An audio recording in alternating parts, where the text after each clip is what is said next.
Selamat sore pemirsa, kita kembali berjumpa dalam program Sumatera Utara hari ini edisi Senin 23 Oktober 2023 bersama saya Hafiz Eko. Dan saya Widya Utami Putri. Seperti biasa sejumlah informasi telah dirangkum tim redaksi kami untuk Anda dan berikut Sumatera Utara hari ini selengkapnya.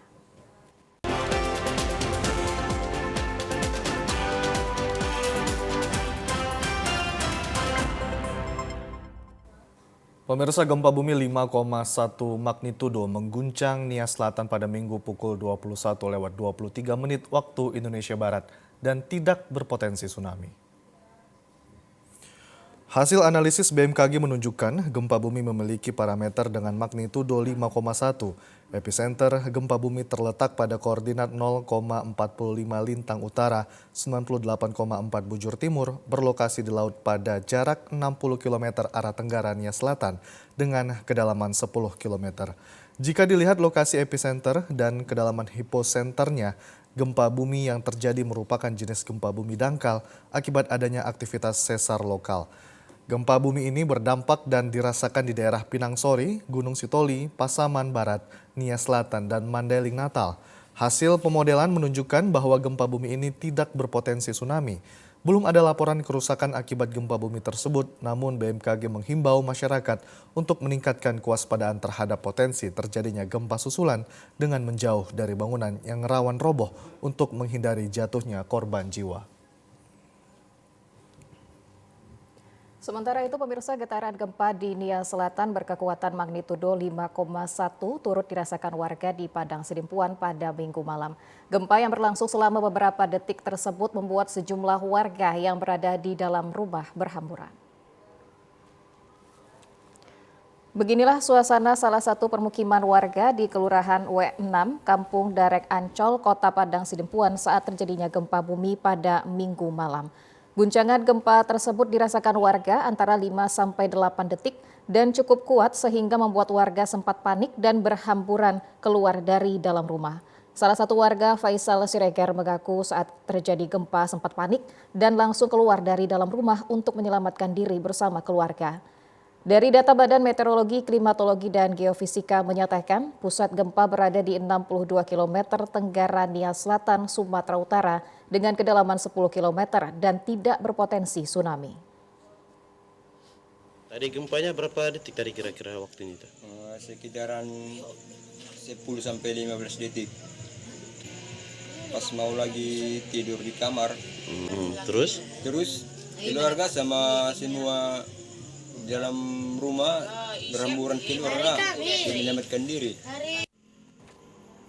Hingga saat ini pihak Badan Penanggulangan Bencana Daerah Kota Padang Sidimpuan belum menerima laporan adanya kerusakan akibat gempa tersebut. Untuk mempersempit ruang gerak peredaran narkoba di wilayah hukumnya, Kapolres Labuhan Batu Selatan memimpin langsung razia narkoba, baik yang masuk dan keluar di perbatasan Sumatera Utara dan Provinsi Riau.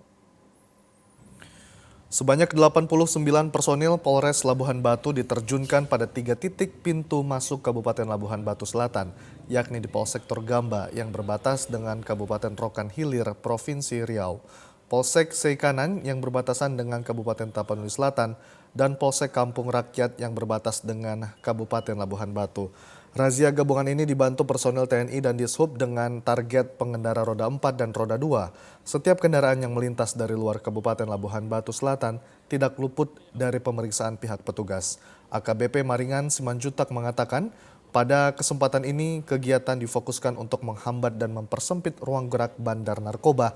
Kegiatan seperti ini akan terus dievaluasi dan dilaksanakan secara rutin.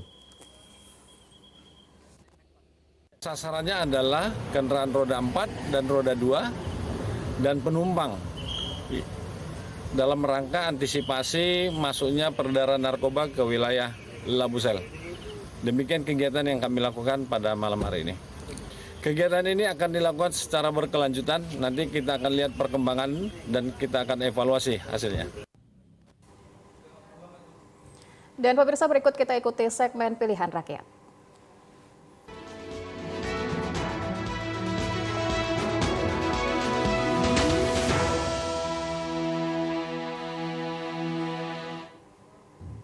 Pemirsa, sebanyak 10.960 bilik suara telah tiba di kantor Komisi Pemilihan Umum KPUD Kabupaten Deli Serdang kemarin.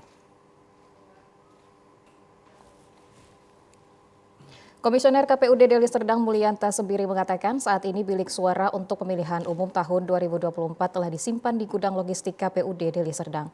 Untuk pendistribusian logistik pemilu 2024, bilik suara yang diangkut dengan 2 unit truk ekspedisi milik Pos Indonesia. Kedatangan bilik suara ini disaksikan oleh Ketua Bawaslu Deli Serdang, perwakilan masyarakat dan pihak kepolisian dari Polresta Deli Serdang. Dengan jumlah sebanyak 10.960 bilik suara yang diterima dalam kondisi baik. Bilik suara ini masih belum seluruhnya diantar, masih ada 13.732 bilik suara lagi yang belum diantar oleh Pos Indonesia dari 24.692 bilik suara yang dibutuhkan. Bilik suara untuk KPU Kabupaten Serdang adalah berjumlah 24.000. Cuman yang hadir tadi malam, yang datang tadi malam menggunakan truk itu sejumlah 10.960. Dan kehadiran bilik ini disaksikan oleh sebagian masyarakat, kemudian Ketua Bawaslu Deli Serdang, kemudian dari pihak kepolisian, dan ada beberapa masyarakat yang menyaksikan. Bahan bilik suara tersebut menggunakan karton duplex yang kedap air dan cukup kuat. Menurut jadwal kedatangan, kekurangan logistik akan tiba pada 24 Oktober 2023. Ya, pemirsa, logistik pemilu 2024 jenis bilik suara tiba di masing-masing daerah termasuk di Komisi Pemilihan Umum Daerah Kabupaten Deli Serdang secara bertahap. Untuk mengetahui seperti apa kelayakan kebutuhan logistik pada pemilu 2024, kini telah bergabung Ketua KPU Deli Serdang, Syahrial Effendi. Selamat sore Pak Syahrial. Selamat sore. Baik, selain itu juga telah bergabung bersama kami seorang pengamat politik dari Akademisi UISU, Pak Zakaria Siregar. Selamat sore Pak Zakaria. Assalamualaikum, selamat sore semuanya. Waalaikumsalam warahmatullahi wabarakatuh. Saya ke Pak Syahrial terlebih dahulu. Pak Syahrial, terkait dengan logistik pemilu 2024, yakni bilik suara sudah tiba di kantor KPU Deli Serdang. Saat ini boleh disampaikan bagaimana kondisi kelayakannya, Pak? Ya, alhamdulillah pada Jumat malam tanggal 20 ya, tanggal 20 itu sudah sampai bilik suara logistik pemilu ke KPU Deli Serdang yang seharusnya dijadwalkan itu tanggal 24. Maka tetapi karena memang ini kan pendistribusiannya dilakukan oleh PT Pos ya, dan masing-masing yang dikelola, yang diatur oleh KPU provinsi terkait distribusinya, penjadwalannya.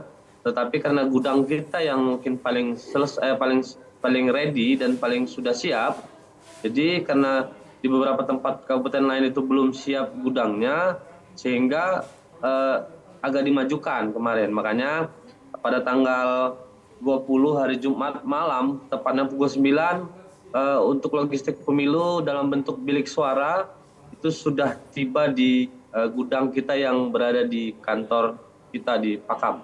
Oke, pemilu ini kan bersifat dengan rahasia, Pak ya.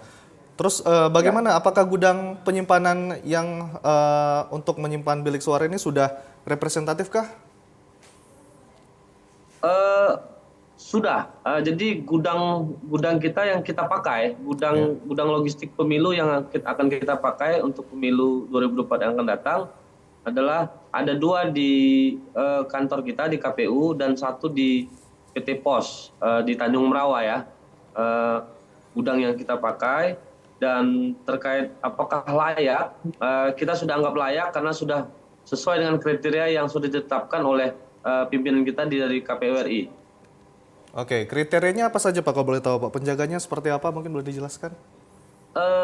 Pertama soal ukuran, luas. Karena untuk Deli Serdang kan itu dengan jumlah TPS 6.123 TPS dengan kotak suara yang kita hitung kotak suara itu 5 ya setiap TPS dikalikan 5, dan kita sudah kalkulasikan itu hanya PT Pos di Tanjung Merawa yang memenuhi standar atau ukuran terkait ukuran luas dan luas gudangnya. Kemudian juga gudang kita itu yang pasti aman ya, aman dari kebocoran sudah kita pastikan. Terus juga harus dilengkapi dengan CCTV, dengan security. Nanti selain dari kepolisian, kita melibatkan dari kepolisian juga nanti pengamanan internal juga akan kita pastikan ada di setiap gudang kita. Oke, baik.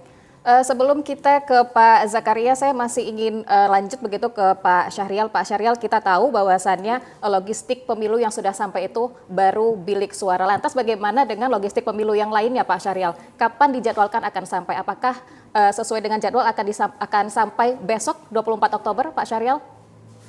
Oke, untuk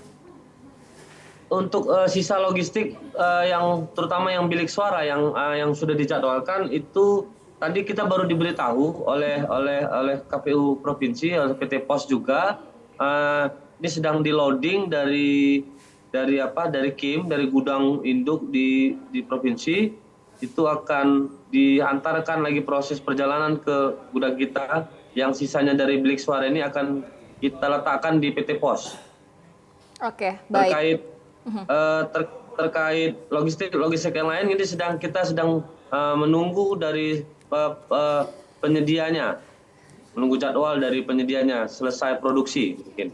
Oke, baik. Masih menunggu untuk logistik yang lain untuk kemudian dikirimkan begitu ke masing-masing daerah, begitu ya Pak Syahrial. Oke, kita akan ke Pak Zakaria. Kalau begitu Pak Zakaria, ini terkait dengan bilik suara begitu. Kita bisa melihat di visual yang ada di layar kaca begitu, melalui yang kami lihat di sini Pak Zakaria, bahwasannya bilik suara yang akan digunakan pada pemilu 2024 ini berbahan duplex. Nah, dari pandangan Anda Pak Zakaria, apakah dengan kardus yang berbahan duplex ini efektif begitu untuk penggunaannya pada pemilu 2024? Seperti apa Pak Zakaria? Terima kasih. Saya pikir kalau persoalan kategori bahan itu sudah final. Saya pikir itu kan menjadi kewenangannya KPU RI ya, bersama DPR untuk menentukan persoalan spek barangnya. Yang hari ini sebenarnya menjadi perhatian kita adalah memastikan bagaimana barang itu memang sampai sesuai dengan spek yang sudah ada, dan kemudian benar-benar KPU sebagai penyelenggara punya skenario yang betul-betul efektif untuk menyebarkannya nanti langsung ke TPS-TPS. Saya pikir itu yang menjadi fokus perhatian kita. Jangan sampai, ya saya pikir kalau persoalan gudang, saya yakin bahwasanya KPU sudah menyediakan yang terbaik lah ya, yang terbaik. Walaupun begitu, saya pikir Bawaslu, kemudian juga kalau ada pemantau ya, kalau ada pemantau harus diberikan akses juga untuk melihat bagaimana dengan logistik yang sampai itu. Ini kan versinya KPU ini kan, dan cuma KPU aja yang tahu hari ini kan. Itu maka dari itu harus ada elemen-elemen lain yang menurut saya dilibatkan, karena ini persoalan trust, persoalan kepercayaan publik gitu ya. Ya semakin banyak orang yang tahu terlibat, artinya kan terang benderang, tidak ada yang perlu ditutupi. Misalnya jumlahnya sekian, speknya memang sesuai, ketebalannya sesuai, panjang, lebarnya semua sesuai. Tidak ada yang cacat produksi misalnya, itu kan perlu tapi saya perlu juga ini penegasan ini, apakah memang barang yang sampai itu sudah disortir semua atau masih dalam bentuk bungkusan-bungkusan plastik yang dilihat dari luar aja gitu. Mungkin perlu juga penegasan dari KPU Deli Serdang yang sudah menerima logistik. Oke, baik. Kalau gitu kita akan ke Pak Syahrial. Pak Syahrial, sudahkah kemudian dicek apakah logistik pemilu khususnya bilik suara ini dalam kondisi yang baik? Sudahkah disortir begitu Pak Syahrial? Jadi kalau untuk yang sudah ada ke kita itu kan bilik suara ya. Bilik suara masih dalam bungkusan, dan bungkusan ini dibungkus dalam plastik yang transparan. Jadi kita sudah sortir, dalam artian sudah kita hitung, sudah kita pastikan apakah barang yang kita terima itu dalam kondisi baik dan layak. Jadi alhamdulillah baik semuanya. Terkait sortir mungkin nanti lebih banyak Bang Zakaria, nanti di tahapan surat suara pasti akan dipilah-pilah dan kita akan lipat sortir dulu. Tapi kalau hanya bilik kan kita hanya, jadi setiap bungkusan itu ada 10 bilik, dan kita akan nanti kita akan pecah. Ketika gudang kita kan, gudang induk kita ada 3 nih, di PT Pos dan di KPU sendiri. Dan kita akan buat skema bahwa nanti penempatan logistik ini berdasarkan dapil. Jadi khusus nanti di gudang yang KPU yang ada 2 itu kita fokuskan untuk dapil 6. Sisanya karena memang lebih besar, di PT Pos itu dapil 1 sampai 5. Jadi seluruh logistik yang akan didistribusikan ke kecamatan sampai ke tingkat TPS itu akan berangkat dari gudang PT Pos yang kita pakai. Sementara untuk dapil 6 akan kita berangkatkan dari gudang kita yang ada di kantor. Baik. Terkait melibatkan, kemarin kita sudah memang, saya tadi nggak menyampaikan ya, belum sempat saya sampaikan bahwa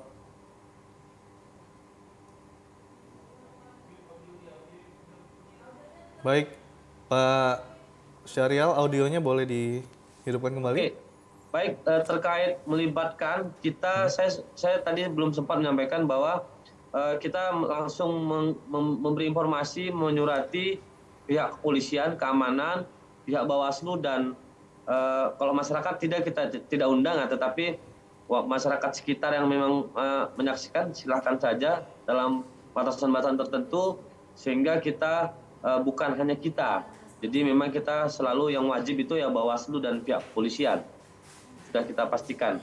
Dan nanti juga sore hari ini akan tiba, kita sudah beritahu sama polisian, Polres, dan Bawaslu untuk terlibat menyaksikan logistik yang kita terima. Baik, artinya pengamanan dari pihak KPU sudah berkoordinasi dengan TNI Polri dan juga pihak Bawaslu, artinya sudah berlapis-lapis ya Pak pengamanannya untuk mengamankan surat pemilu ataupun juga bilik suara saat ini Pak ya? Ya, baik, benar, terkait Mas. dengan bilik suara yang berbahan duplex nih Pak, mungkin ada ketakutan dari masyarakat terkait dengan adanya nantinya ada kecurangan ataupun juga nantinya jika biliknya rusak gitu ya. Apakah sudah diuji coba Pak ketahanannya Pak?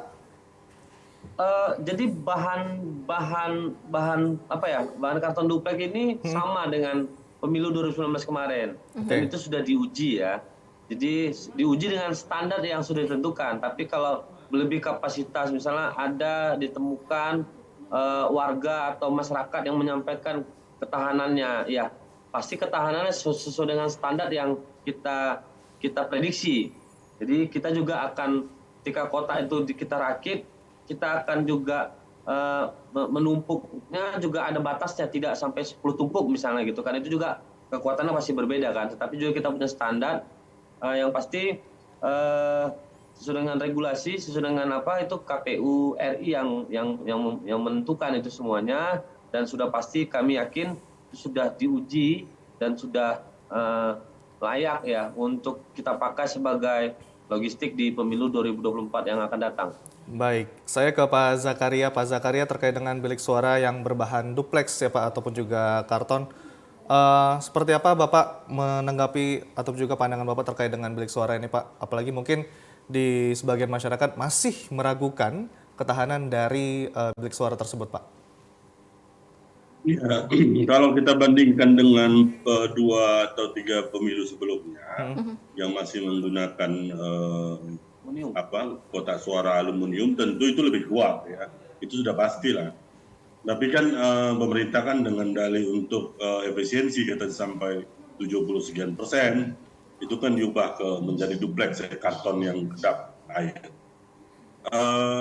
Tetap ketahanannya tetap berbeda ya, tapi seperti yang disampaikan Pak Syahrial tadi bahwa yang mungkin konkretnya begini, katanya itu bisa menampung beban sampai 20-30 kilo di dalam kota itu. Nanti disimulasikan saja di depan KPU, Panwas atau misalnya peserta pemilu, benar nggak itu bisa 30 kilo di dalam, nggak jebol gitu. Ya artinya kan kalau memang benar ya berarti betul yang disampaikan KPU RI itu kan. Tapi kalau nanti 25 kilo aja sudah jebol, nah berarti berarti speknya nggak sesuai dengan yang disampaikan. Oke, bagaimana Pak Syahrial? Apakah gimana? Bagaimana? Silakan Pak Zakaria. Dan yang penting sebenarnya menurut saya adalah di mana ini bilik-bilik suara ini diletakkan. Karena ini kan walaupun katanya kedap air, tapi kalau misalnya gudangnya bocor selama 3 hari, ya jebol juga nanti gitu. Maksud saya lokasi-lokasi gudang itu memang benar-benar lah tidak ada celah, terutama untuk persoalan bocor karena air gitu. Itu apa ceritanya ya? Mungkin kalau sekedar ya dibawa kena gerimis ya mungkin nggak apa-apa ya. Tapi kalau selama 3 hari 3 malam kemudian dia kena tetesan air ya saya nggak yakin juga ini bisa jebol juga gitu. Makanya gudang itu representatif tidak itu yang paling penting. Oke, baik. Baik, bagaimana Pak Syahrial, apakah ada rencana untuk mendemonstrasikan ketahanan dari bilik suara kepada masyarakat, Bawaslu, ataupun juga kepada yang lainnya seperti apa yang disampaikan tadi oleh Pak Zakaria? Ya, kalau memang itu dibutuhkan kita siap untuk mendemonstrasikan ya. Sebenarnya sesuai dengan tempat kita masing-masing kan mungkin masyarakat yang ada di sekitar kita ingin membuktikan. Nanti kita akan siapkan kalau memang ada hal-hal yang untuk bisa disampaikan kepada masyarakat untuk menciptakan trust yang seperti dibilang Pak Zakaria tadi. Jadi kita kan ingin transparan. Terus juga masalah gudang tadi, kalau gudang kita Pak ada di PT Pos, Tanjung Merawa, dan dua gudang di kantor komplek kita Pak, di kantor KPU. Kita punya 2 gudang dan itu sudah pastikan itu aman dari kebocoran. Terus di bawahnya juga sudah kita lapisi dengan palet karena memang sesuai dengan standar harus dilapisi palet agar tidak langsung ke lantai. Itu karena bisa mengakibatkan lembab ya. Itu juga bisa makanya kita harus dilapisi palet dan juga terkait sirkulasi semuanya sudah kita pastikan. Karena memang dari KPRI sendiri sudah memberikan standarisasi gudang yang layak kita pakai untuk pemilu 2024 nanti. Iya, baik. Kemudian Pak Syahrial, ini terkait dengan logistik pemilu lainnya seperti kemudian surat suara begitu. Anda tadi mengatakan bahwasannya surat suara nanti akan mungkin lebih ribet begitu untuk kemudian mensortirnya. Nah, berapa banyak kemudian masyarakat yang dilibatkan Pak Syahrial untuk menyortir surat suara yang masih kita tunggu begitu jadwal untuk sampai di masing-masing KPU? Seperti apa Pak Syahrial? Jadi kita tadi sudah simulasikan ya dalam rapat pleno kita tadi rutin setiap Senin, kita sudah hitung-hitung kurang lebih hampir 1.100 orang yang akan kita libatkan dalam lipat sortir nanti. Karena juga kita akan pastikan karena waktunya juga nanti kan pasti terbatas ya. Misalnya ada range waktu untuk lipat sortir, setelah itu kita distribusikan ke PPK dan sampai di TPS. Oke, baik. Terakhir Pak Syahrial, seperti apa kemudian harapan yang ingin disampaikan untuk pelaksanaan pemilu 2024? Silakan Pak Syahrial. Ya, terima kasih. Kita semua berharap pemilu 2024 yang akan datang, kita berharap semua itu berjalan dengan lancar, aman, damai, dan tertib. Terus juga untuk mengurangi perbedaan atau trust dari masyarakat tadi yang mungkin masih banyak ya kita dengar, kami akan selalu bekerja sama dengan seluruh stakeholder yang ada untuk melakukan sosialisasi, memberikan pencerahan-pencerahan, memberikan informasi-informasi agar masyarakat bisa tercerahkan dan tercerdaskan dengan informasi yang mereka akan gunakan pada pemilu 2024 yang akan datang. Sehingga semua pemilih khususnya di Deli Serdang itu menjadi pemilih yang cerdas dan berkualitas. Oke, baik, siap. Dengan Pak Zakaria, seperti apa kemudian harapan yang ingin disampaikan Pak Zakaria? Menurut saya yang pertama yang perlu menjadi catatan bahwa pemilu ini kan harus akuntabel ya. Akuntabel artinya benar-benar bisa dipercaya dari segala hal termasuk persoalan logistik yang kita bicarakan hari ini. Saya tahu hari ini dan ke depan akan menjadi hari yang berat bagi KPU karena harus kerja 24 jam ya. Karena memang satu aja ada persoalan nanti itu akan membuat semuanya jadi runyam gitu ya. Jadi saya hanya berharap ya KPU nggak bisa bekerja sendiri, harus semua dilibatkan.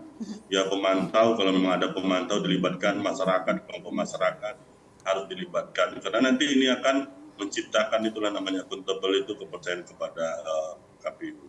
Kemudian yang kedua yang perlu saya ingatkan lagi bahwa kita tidak boleh terjebak kepada persoalan logistik saja. Hari ini saya juga sebagai bagian dari masyarakat ya menunggu gitu, udah sejauh mana sih sosialisasi KPU ini untuk pelaksanaan pemilu 2024 gitu. Karena saya hitung-hitung membuat sebuah survei kecil-kecilan, kebetulan saya dosen, masih banyak orang yang tidak tahu kapan itu hari H pemilu. Itu kan hal yang sangat sederhana aja sih. Ini hanya semacam catatan saja buat KPU sebagai penyelenggara, walaupun saya yakin KPU akan memaksimalkanlah semua sumber daya yang ada untuk mensukseskan pemilu kita ke depan. Terima kasih, Mbak. Baik Pak Zakaria, terima kasih sudah bergabung bersama kita di sore hari ini, dan tentunya juga kepada Pak Syarial, Ketua KPUD Deli Serdang. Terima kasih Bapak-Bapak sudah bergabung di Sumatera Utara hari ini sore. Terima kasih, selamat beraktivitas. Selamat sore. Selamat sore, Assalamualaikum. Waalaikumsalam warahmatullahi wabarakatuh. Iya, baik. Pemirsa, menjelang persiapan pemilu 2024, Polres Labuhan Batu Selatan bersama KPU dan Bawaslu Kabupaten Labuhan Batu Selatan melakukan kunjungan ke daerah rawan konflik di perbatasan Provinsi Sumatera Utara, Riau, tepatnya di Dusun Cindur, Kecamatan Torgamba, Kabupaten Labuhan Batu Selatan.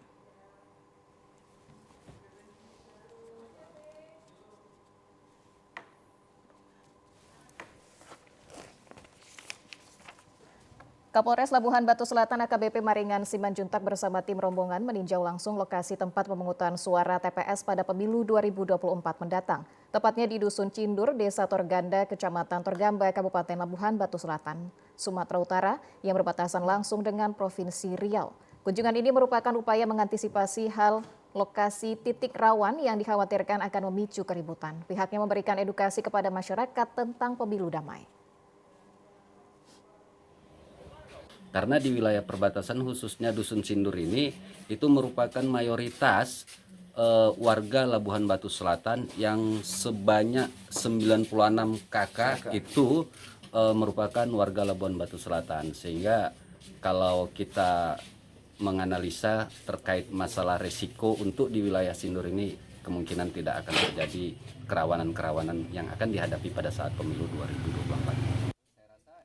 Komisioner KPUD Labuhan Batu Selatan Syaiful Bahri Dalimunte sangat optimis tidak ada konflik pada pemilu 2024, mengingat penduduk Labuhan Batu Selatan lebih banyak di wilayah tersebut. Kami sudah membagi personil kami untuk mengamankan TPS-TPS yang sudah ditetapkan. Dan khusus untuk Desa Cindur ini, kami belajar dari pengalaman tahun 2020 ada terjadi PSU. Maka kami datang kemari untuk melihat langsung situasi kondisi wilayah. Mudah-mudahan tidak terulang seperti tahun 2020 di 2024 yang akan datang. Kapolres Labuhan Batu Selatan AKBP Maringan Simanjuntak menambahkan anggota kepolisian akan siap disiagakan dan berharap PSU tidak terulang lagi di wilayah Cindur, Desa Torganda, Kecamatan Torgamba, Kabupaten Labuhan Batu Selatan. Komisi Pemilihan Umum Daerah Kota Sibolga masih terus melakukan pencermatan terhadap dokumen syarat administrasi kepada 262 calon legislatif DPRD Kota Sibolga yang berasal dari 18 partai sebelum dilakukan penetapan daftar calon tetap pada awal November mendatang. Ketua KPUD Kota Sibolga menjelaskan pengumuman penetapan daftar calon tetap akan dilakukan pada 4 November mendatang. Namun sebelum dilakukan penetapannya, KPUD Kota Sibolga hingga saat ini masih melakukan sejumlah pencermatan terhadap syarat administrasi para calon legislatif tersebut karena ada beberapa partai politik peserta pemilu 2024 di Kota Sibolga. Diketahui ada yang melakukan perubahan pada nomor urut calon legislatif, bahkan ada calon legislatif yang melakukan pindah partai politik, serta ada yang melakukan pengunduran diri sebagai calon legislatif. Ketua KPUD Kota Sibolga Khalid Walid mengatakan masa tenggat waktu hingga akhir Oktober ini yang dapat dimanfaatkan partai politik peserta pemilu 2024 untuk melakukan perubahan calon legislatifnya sebelum diberlakukan penetapan daftar calon tetap. Ada beberapa partai mengubah, yang pindah partai ada juga yang mengundurkan diri, jadi nanti itu disilon sebetulnya itu sudah dilaksanakan sampai dengan tanggal 3 Oktober kemarin. Jadi itu ini ada masa sampai 23 Oktober kalau ada calon anggota DPD yang meninggal dunia. Nah, itu masih bisa diganti nanti sampai di tanggal 23. KPUD Kota Sibolga berharap masa tenggat waktu yang disediakan Komisi Pemilihan Umum tersebut dapat dimanfaatkan para partai peserta pemilu 2024 di Kota Sibolga yang akan melakukan perbaikan daftar calon legislatifnya. Dalam rangka Hari Santri Nasional, Komisi Pemilihan Umum Deli Serdang mengunjungi pesantren Mawaridus Salam di Desa Tumpatan Nibung, Kecamatan Batangkuis, Kabupaten Deli Serdang. Pimpinan Pondok Pesantren Mawaridus Salam dalam mengapresiasi kehadiran KPU Deli Serdang untuk memberikan pemahaman tentang politik kepada santri sebagai pemilih pemula pada pemilu 2024. Komisioner KPU Deli Serdang Timo Dahlia Daulay mengatakan kunjungan ini dilakukan bertujuan untuk mengedukasi pemilih pemula untuk menyambut pesta demokrasi pada 14 Februari 2024. Selain pemilihan presiden, ada 4 entitas lainnya yang akan dipilih, antara lain DPRD dengan 3 entitas yaitu tingkat pusat, provinsi, dan daerah, juga DPD provinsi di wilayah masing-masing.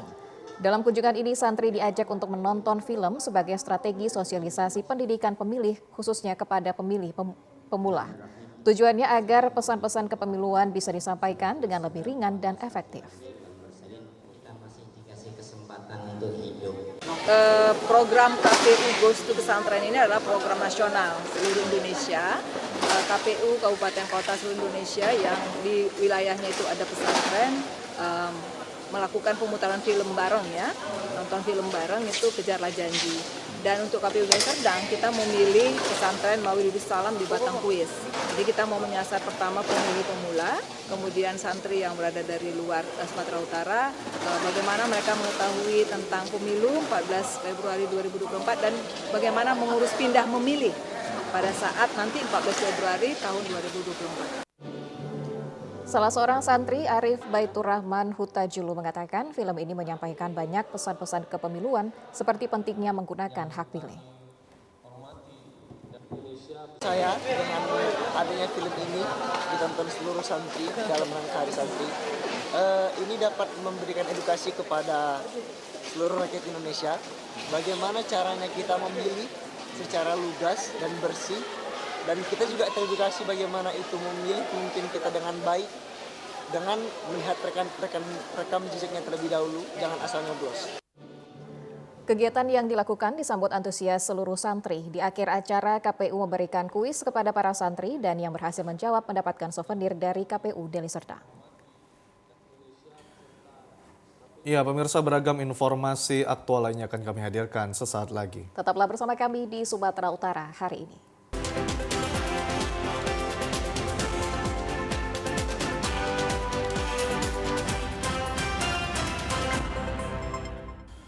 Kepengurusan Dewan Pengurus Wilayah Himpunan Marga DPW Hima Lubis Dohot Anak Boruna Provinsi Sumatera Utara dilantik oleh Ketua Umum DPP Hima Lubis di Sopo Godang, Jalan Pelajar Medan kemarin. DPW Hima Lubis Provinsi Sumatera Utara periode 2023-2027 diketuai oleh Dr. Haji Arsyad Lubis, Sekretaris Umum Dr. Marasamin Lubis, dan Bendahara Umum Syahrudin Lubis. Ketua Panitia Syah Alam Lubis mengatakan pelantikan ini merupakan pelantikan periode ketiga sejak berdirinya Hima Lubis Provinsi Sumatera Utara. Dukungan berbagai pihak untuk kekuatan bagi Hima Lubis agar berbuat dan berkontribusi lebih banyak lagi di tengah masyarakat. Ketua Umum DPW Hima Lubis mengatakan Hima Lubis selain sebagai wadah silaturahmi sesama marga Lubis juga merupakan lembaga yang menjaga dan menjunjung tinggi nilai-nilai adat dan istiadat sehingga dapat melestarikan adat dan budaya. Selain itu, Hima Lubis juga akan berusaha mengembangkan ekonomi Hima Lubis yang saat ini sudah memiliki badan usaha. Diharapkan organisasi ini bisa bermanfaat bagi warga Sumatera Utara, khususnya marga Lubis.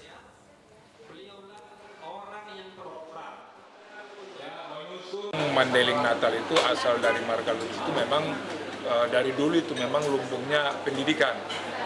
Dan disebut sekarang itu kan pesantren, ya. Pesantren juga banyak di sana.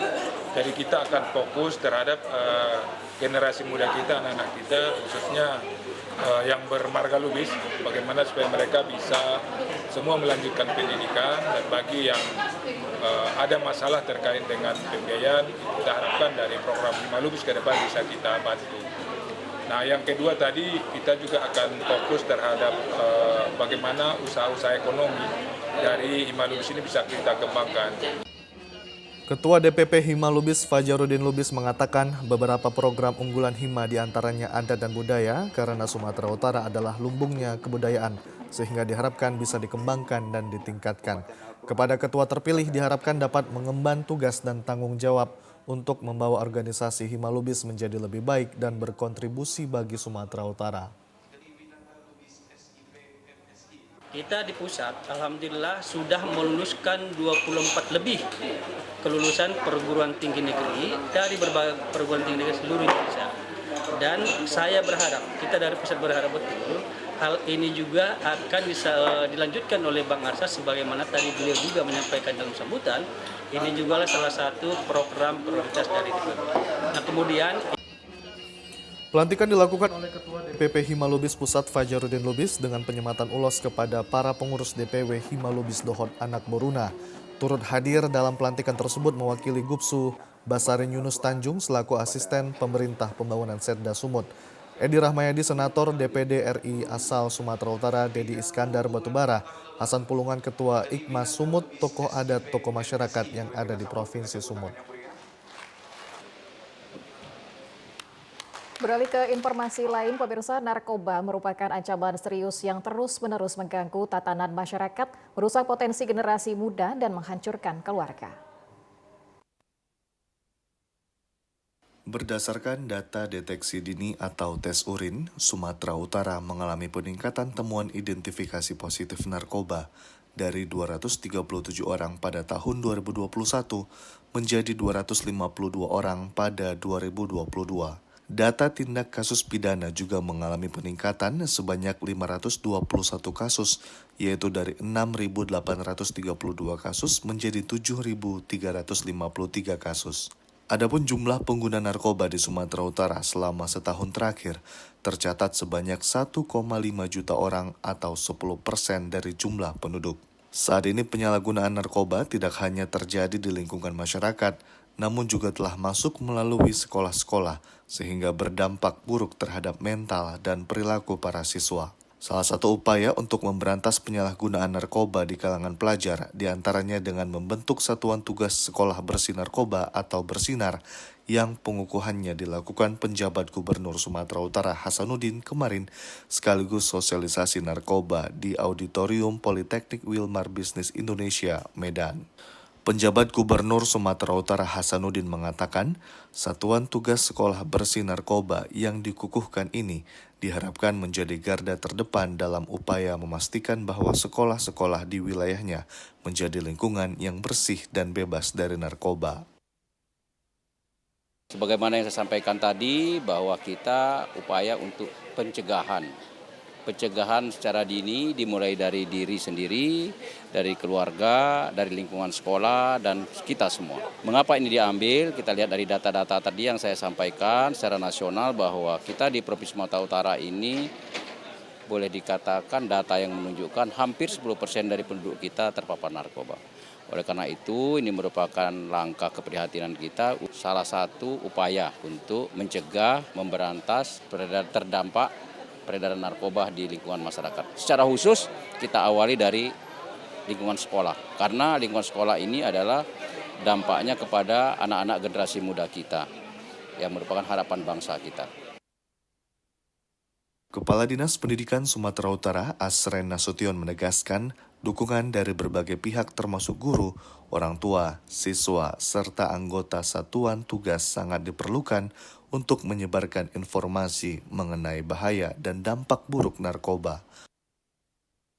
Agar pencegahan narkoba di sekolah itu merupakan prestasi. Jadi bukan hanya tugas-tugas biasa karena kita sudah perang menghadapi narkoba. Jadi jika sekolahnya bersih dari narkoba, berarti dia menang dalam peperangan. Itu lebih selama hari ini kan kita prestasi itu sama dengan akademik. Sekarang tidak. Kita tambah lagi beban satu, yakni bebas dari narkoba setiap sekolah. Oh itu justru tadi, makanya yang sampaikan Bapak Gubernur tadi tidak hanya lembaga pendidikan, tapi semua kita tanpa kecuali. Ini yang perlu membangun kesadaran bersama terhadap penanggulangan penyalahgunaan narkoba. Ya, baik pemirsa, berikut informasi perakiraan cuaca di sejumlah daerah di Sumatera Utara dari Badan Meteorologi, Klimatologi, dan Geofisika Wilayah 1 Medan berlaku pada hari Selasa 24 Oktober 2023. Assalamualaikum warahmatullahi wabarakatuh. Halo Sobat BMKG, bersama saya Devri Mandoza, perakirawan BMKG Wilayah 1 Medan, akan menyampaikan info perakiraan cuaca untuk wilayah Sumatera Utara 24 Oktober 2023. Pada pagi hari, kondisi cuaca berpotensi terjadi hujan dengan intensitas ringan hingga sedang di wilayah Langkat, Medan, Deli Serdang, Sedang Bedagai, Batubara, Asahan, Labuhan Batu Utara, Labuhan Batu Selatan, Simalungun, dan sekitarnya.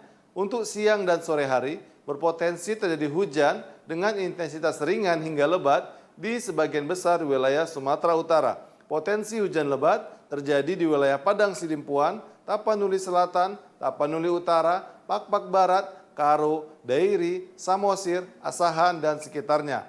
Pada malam hari, berpotensi terjadi hujan dengan intensitas ringan hingga sedang di sebagian besar wilayah Sumatera Utara. Potensi hujan lebat terjadi di wilayah Langkat, Karo, Dairi, Pakpak Barat, Humbang Hasundutan, Tapanuli Selatan, Tapanuli Utara, Labuhan Batu Selatan, Kepulauan Nias, dan sekitarnya.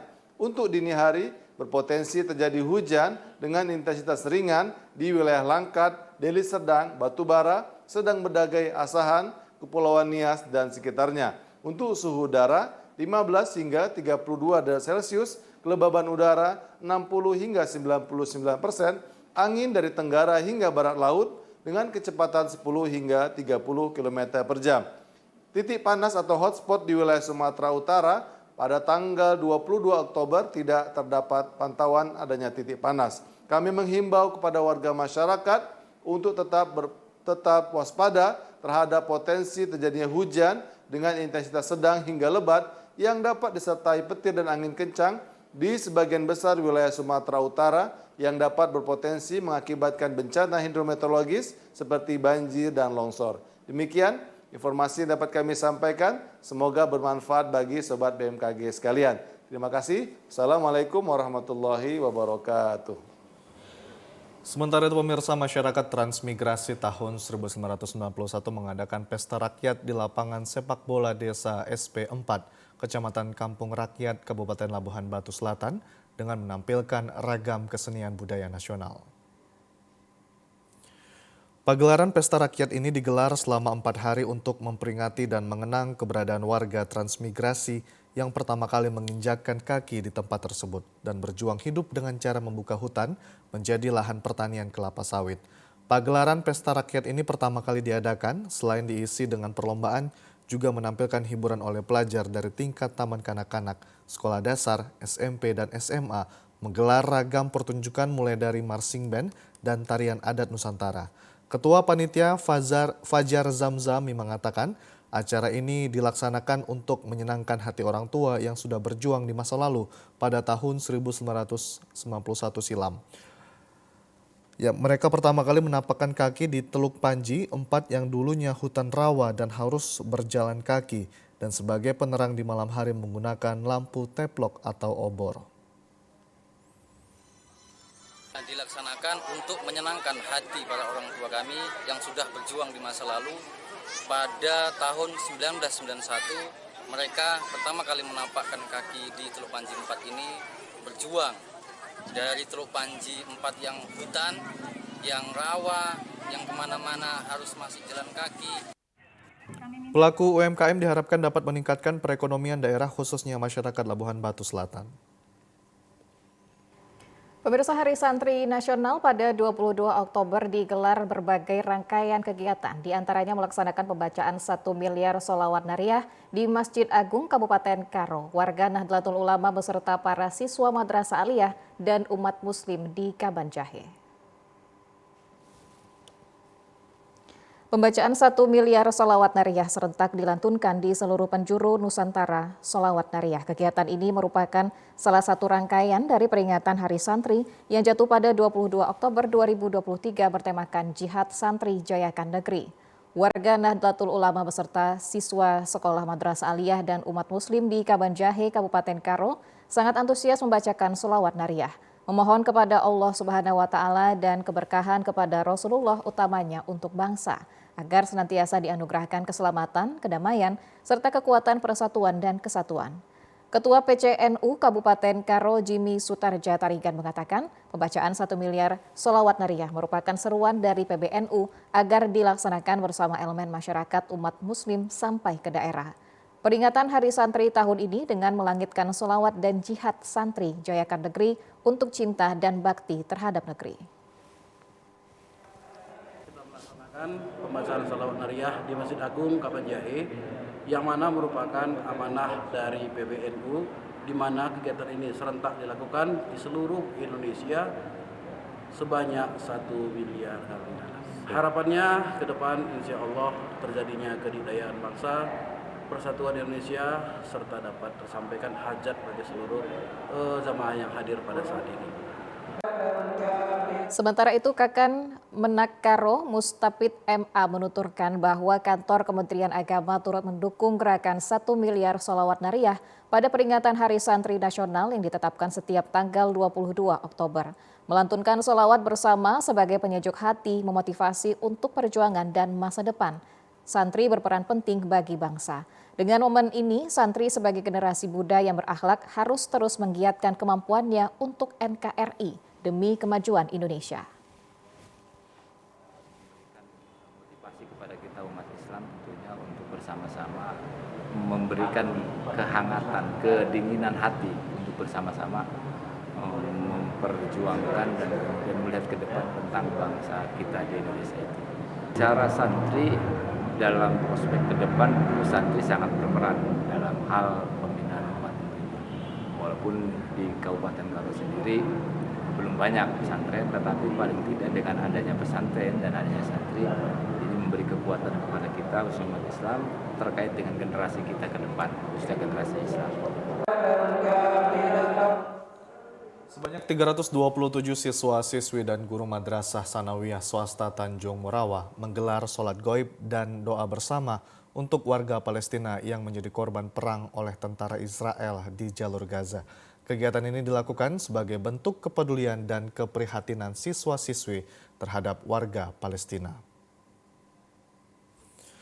Sholat goib dan doa bersama bertajuk Pray for Palestina ini diikuti ratusan siswa-siswi dan para guru madrasah sanawiyah Nurul Ikhwan Tanjung Morawa. Seluruh siswa-siswi dengan khusyuk mengikuti sholat gaib yang diimami Ustaz Syahdan. Tidak hanya itu, seluruh siswa-siswi melakukan penggalangan dana untuk warga Palestina yang tinggal di jalur Gaza karena menjadi korban perang pasukan Israel. Kegiatan ini digelar di Masjid Nurul Ikhwan di Jalan Ahmad Dahlan Kelurahan Tanjung Morawa, Pekan, Kecamatan Tanjung Morawa, Kabupaten Deli Serdang. Setelah menggelar sholat gaib dan penggalangan dana, dilanjutkan dengan peringatan Maulid Nabi Muhammad SAW. Salah seorang siswa, Hardan Afriza, berharap warga Palestina diberikan kekuatan dan ketenangan dalam menghadapi serangan dari tentara Zionis Israel. Selain itu, ia juga berharap tidak ada konflik lagi ke depan dan perdamaian bisa segera terwujud.